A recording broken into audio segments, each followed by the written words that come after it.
السلام عليكم. ازيكم يا جدعان؟ عاملين ايه؟ طبعا بنصور في مكان جديد غير المكان بتاعنا اللي احنا متعودين عليه كل مرة، ولكن بصراحة حاسس ان البلكونة المرة دي احلى. بصوا كده، انا هديك كان تيشيرت جيم ده في فترة، يلا ايامه راحت. المهم، انا مش عارف والله الصوت هيكون واضح ولا مش واضح. انا في البلكونة يا جماعة حاليا، فمش عارف هل المايك الهوا لو خبط فيه هيخلي الصوت مش واضح ولا لا، لان فيه هوا. مش عارف. طب دي اشوف الصوت وارجع لكم تاني. الحمد لله الصوت كان واضح وكان حلو خالص، يعني الهوا ما خبطش وعمل الصوت اللي انا كنت متوقعه. المهم ان في الفيديو ده هنتكلم عن العربي والجيولوجيا، وتحديدا يعني العربي انا شايف ان هي من المواد المهمه جدا بصراحه في النظام الجديد، فكان لازم اعمل فيديو عن العربي وازاي ذاكرت العربي، او كنت بذاكر مع مين عربي يعني. والجيولوجيا برضو، الجيولوجيا انا كنت بذاكر مع مدرس يا جماعه هو مش مشهور على اليوتيوب. مش مشهور، هو موجود على اليوتيوب ولكنه مش مشهور، ومدرس جامد جدا بصراحه. انا في الجيولوجيا نقصت 6 درجات، وفي العربي نقصت 11 درجه. واي حد سمع ليا فيديو عن العربي قبل كده هيعرف ان انا غلطت 3 غلطات في النحو تافهين جدا، وكل درجه بكل سؤال بدرجتين تقريبا، يعني بدرجتين هم اللي خلوا انقص 11 درجه يعني. فاقول لكم يعني مين اللي كان سبب وفضل في النتيجه دي بعد ربنا طبعا. ففي الفيديو ده اولا هنروح نجهز حاجه نشربها بما اننا في البلكونه يعني، فعملت شاي. وننزل نعمل لايك، نعمل كومنت، نعمل سبسكرايب، اي حاجه من الحاجات دي كلها طبعا بتفرق وبتزود من ريتش القناه يعني، والفيديو يوصل لناس اكتر. ولكن لو انت مش مهتم فما تعملش حاجه يعني، قشطه براحتك. ويلا بقى نبدا الفيديو. بصوا يا جماعه، اول حاجه عايز اقول لك ان العربي هو من المواد اللي محتاج ان انت تشتغل على نفسك فيه. يعني المدرس تحديدا في العربي، المدرس مش هيديك كتير تحديدا في فروع كتير. يعني مثلا عندك المدرس هيفيدك قوي في فروع النحو، فرع النحو مثلا هيفيدك جامد قوي قوي قوي. الادب لازم تكون فاهمه كويس قوي عشان تعرف تحل عليه. لكن في حته زي القراءه المتحرره، النصوص المتحرره، المدرس مش هيفيدك فيها قوي. طيب تعمل ايه علشان تقوي نفسك في حته زي دي؟ لان تحديدا هم دول اللي بيوقعوا في الدرجات. يعني لو تسال اي حد يقول لك ان النحو كان اسهل جزء، الادب كان اسهل جزء، معرفش ايه كان اسهل جزء. هيجي عند القراءه والنصوص المتحرره يقول لك هم دول الصعبين. والله بجد يعني انا في الامتحان بتاعي كان النحو هو بالنسبه لي كان اسهل جزء، وبجد غلطت 3 غلطات يعني حاجه، يلا نصيب طبعا. يمكن دي حكمه علشان اكون في المكان اللي انا فيه حاليا، وهو طب بيطري يعني. لو حد اول مره يشوف الفيديو بس فانت لازم تعمل ايه بقى في القراءه والنصوص المتحرره. انت لازم تحل فيها كتير، تحل فيها كتير قوي كل يوم.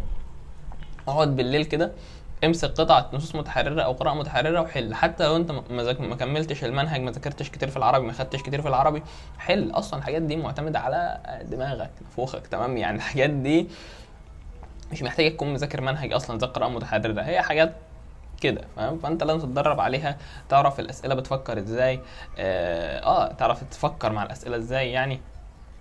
وتحديدا كتاب الامتحان هو اللي هيفيدك جدا، لان القطع اللي بتيجي في اخر السنه في الامتحان يعني بتكون شبه كتاب الامتحان. اكتر كتاب بيكون شبهه هو كتاب الامتحان. وطبعا عارفين طبعا اسعار الكتب غليت اوفر، فتقدر تستعملهم PDF يعني. مش عارف اسعار الكتب كده ليه، والله حرام يا اخي، الناس مش لاقيه تاكل. المهم نقول لك بقى مين هو مدرسين العربي اللي انا مشيت معاهم.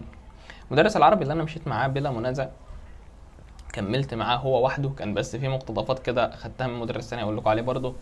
وهو مستر محمد صفوت. بصراحه مستر محمد صفوت يعني حاليا طبعا شهرة مستر محمد صفوت على اليوتيوب انحدرت جدا، نزلت جدا جدا جدا، مش عارف ليه بصراحه. رغم ان مستر محمد صفوت هو يعني انا في وجهة نظري هو اجمد مدرس عربي موجود على اليوتيوب بصراحه.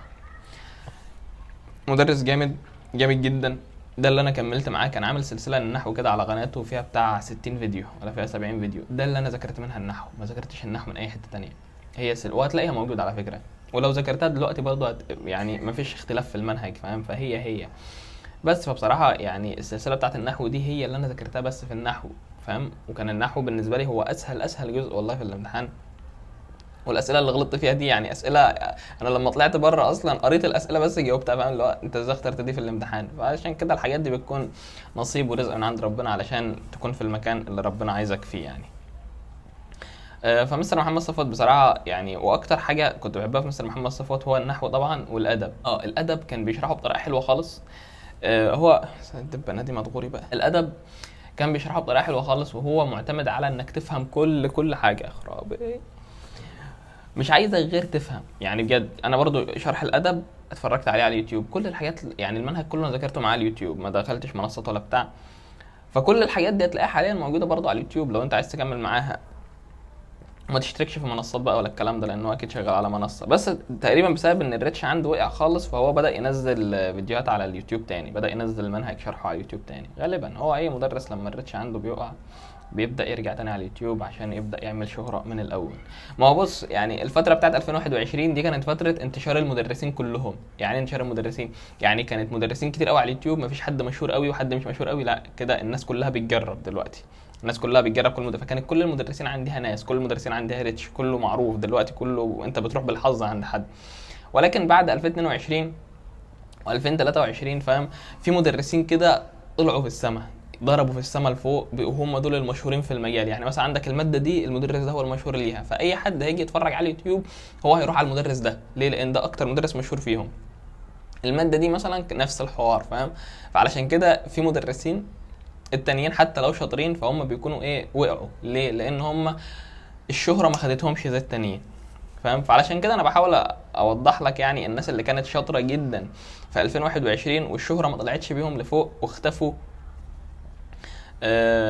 وما كانش من نصيبهم يعني ان هم يتشهروا ويفضلوا مع الدفعات اللي بعد كده. فانا بحاول اقول لك يعني الناس دي، لا الناس دي كويسه ويمكن احسن من الناس اللي اتشهرت كمان. ولكن الموضوع ده برضو بيعتمد على شطاره البني ادم في الترويج لنفسه، ازاي يقدر يروج لنفسه ويخلي نفسه شخص مشهور جدا رغم انه ممكن يكون مش شاطر ولا حاجه. ده في اي حاجه عامه على فكره. الشطاره هي ازاي تروج لنفسك وتخلي نفسك جامد بقى والمشهور حتى لو جودتك مش احسن جوده. زي مثلا مين؟ زي محل اللي اسمه بلبن ده. شفت محل بلبن اتشهر ازاي؟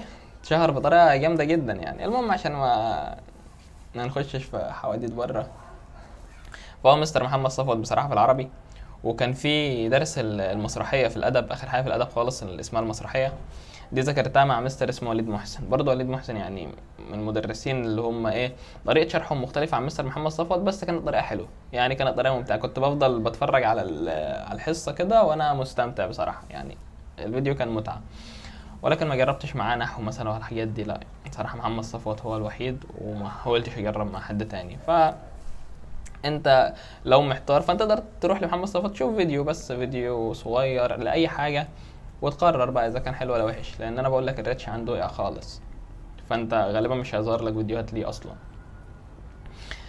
بعد كده عندك مين؟ بعد كده نروح على الجيولوجيا. الجيولوجيا بقى مين المدرس المشهور قوي فيها؟ هي الاضاءه بدات تقل. بص يا جدعان والله كنت في فتره. نروح بعد كده عند مين؟ حلو المنظر ده. على الجيولوجيا. استنى بس كده. الجيولوجيا دي بقى مين اللي انا كنت باخد معاه؟ طبعا اي حد هيقول جيولوجيا فطبعا مين المعروف في الجيولوجيا؟ مين المعروف ان هو بيشرح جيولوجيا؟ مين المعروف على اليوتيوب في منهج الجيولوجيا؟ انت عارفه اكيد، قلت جيو ماجد طبعا، هو اشهر حد في الجيولوجيا اشهر. ولكن اللي انا اقوله لك دلوقتي هو ان انا لما جربت فيديو مع جيو ماجد ما عجبنيش. اه والله.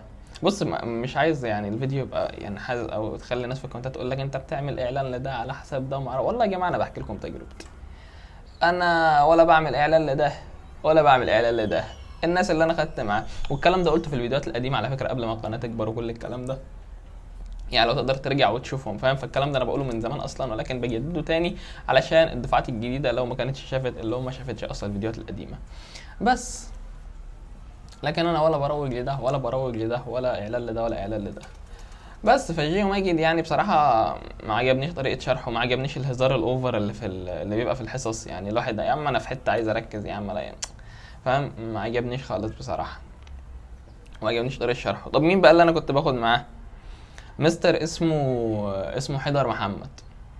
مستر اسمه حيدر محمد، ما اعرفش بصراحه على اليوتيوب. هو اظن انا لما كنت باخد معاه في 2021 كان بيقول هو ان هو مش هيروح على منصات وهيفضل دايما على اليوتيوب علشان في ناس مش مقتدره تدفع منصات والكلام ده.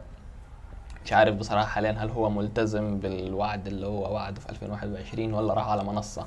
انا من ساعه ما خلصت والله ما انا ما بدورش على مدرسين على يوتيوب ولا اي حاجه من الحاجات دي. الحمد لله سنه وراحت وهتروح برضه، ما تقلقش يعني، السنه بتاعتك برضه هتخلص.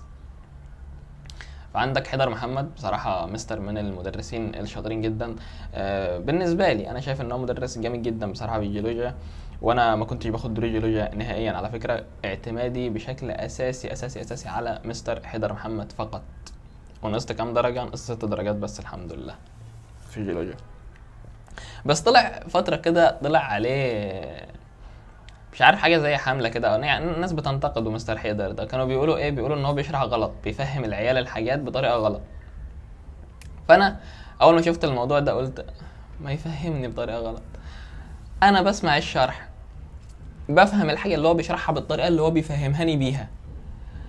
والله الحاجه دي صح الحاجه دي غلط ماليش دعوه، انا ليه اني لما امسك الكتاب اخش على الدرس احل، عرفت احل ولا ما عرفتش بناء على الشرح بتاعه اللي هو فهموني بالطريقه بتاعته، اللي هو الناس بتنتقدها ان هي طريقه غلط. يعني الحاجات دي معناها مش كده. يعني لما يبدا يشرح لك الفلك حصل ازاي، ما اعرفش حصل ازاي، فاهم؟ هي بتنتقده في الحاجات دي، ان هو بيشرح ان بيفهم العيال الحاجات دي حصلت ازاي بطريقه غلط، ان الكلام ده ما حصلش، يعني هي ما حصلتش بالطريقه دي. انا بالنسبه لي والله ماليش دعوه، انا رايح احل بناء على اللي هو فهمهوني. عرفت احل ولا ما عرفتش؟ عرفت احل الحمد لله، بس انا مكمل معاك. والله غلط صح، انا ما مش هطلع مهندس جيولوجيا انا، ولا هروح دلوقتي الصحراء انقب لكم عن ذهب. انا عايز احل الكتاب، والله حليت صح حليت غلط ما خلاص يبقى المدرس ده مش هكمل معاه. وبصراحه كنت بحل صح وكنت بحل حلو خالص الحمد لله. بقول لك نقصت درجات بس في الجيولوجيا في اخر السنه اعتمادا على المستر ده فقط، مستر حيدر محمد على اليوتيوب، وما نزلت جيولوجيا. كنت بجرب مع مدرسين كده، مع مدرس مستر كل شويه الغي الدرس، قلت له عليا النعمه انا اللي لغي الدرس خالص ما جايش والله كل اسبوع الاقي لغى الحصه. طب على ايه؟ طب يا ولاد طب هنخلص امتى؟ وكنت سمعت من ناس قبلينا ان هو ان المستر ده بيدخلكم الامتحان هو مش مخلص المنهج اصلا طب على ايه؟ على ايه؟ مش رايح. بس ده كله كنت عايز اقوله لك في الجيولوجيا. وفي العربي طبعا حكينا كتير. انا عارف ان الكلمتين دول خلص، انا عارف ان الكلمتين دول كانوا ممكن يخلصوا في دقيقتين 3 دقايق، ولكن واحد فرش جاب الستاند، جاب المايك، جاب الموبايل، وقعدنا في البلكونه فنقعد نرغي بقى. عارفين البلكونه ده انا هعمل فيها ايه يا جماعه؟ شوف طلعت بره محتوى الفيديو خالص. عارفين البلكونه ده انا هعمل فيها ايه؟ البلكونه ده انا هزرع فيها. عارفين هزرع فيها ايه؟ طلبت اوردر والله بذور وحاجات من الحاجات اللي بتاعت الزرع دي، اول مره ازرع. اللي هو عارفين ازرع فيها ايه؟ هزرع فيها فلفل وبتنجان وجرجير. تقول لي وفين الورد الورد ما بيتاكلش يا صاحبي، الورد ما بيتاكل، احنا بنزرع حاجه بتتاكل خلاص. انا اول مره ازرع، فيوم ما ازرع هزرع حاجه تاني، مش هطلع لي ورده ما عايزش ورده تمام بس وهعمل فيديو عن الموضوع ده لما اجي ازرعهم. بس ده كل انا كنت عايز اقوله لك. سلام.